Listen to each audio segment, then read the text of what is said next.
আসসালামু আলাইকুম। আজকে আমরা আলোচনা করব কাস্টমারের কাছ থেকে আমরা যে অ্যাডভান্সটা রিসিভ করেছিলাম, এই অ্যাডভান্সটা আমরা কিভাবে একটা ইনভয়েসের সাথে অ্যালোকেট করতে পারি। এই ট্রানজ্যাকশনটা নিয়ে আজকে আমরা আলোচনা করব।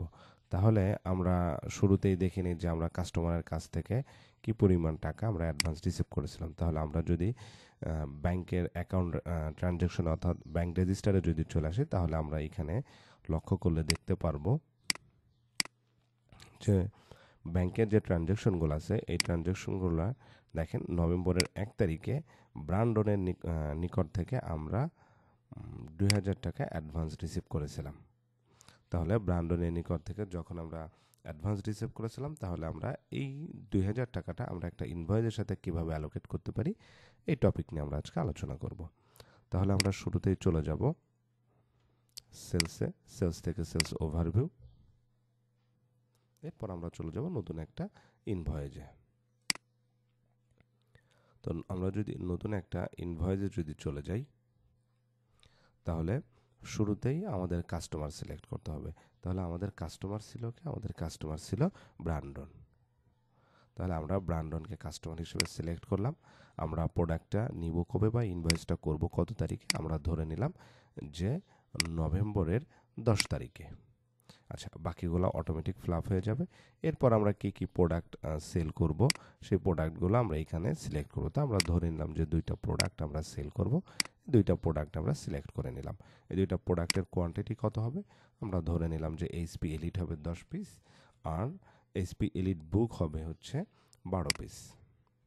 তাহলে আমরা সিলেক্ট করে নিলাম।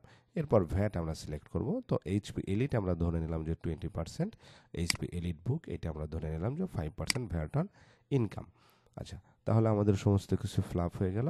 এরপর আমরা ড্রপ ডাউন থেকে জাস্ট অ্যাপ্রুভ করে দিব।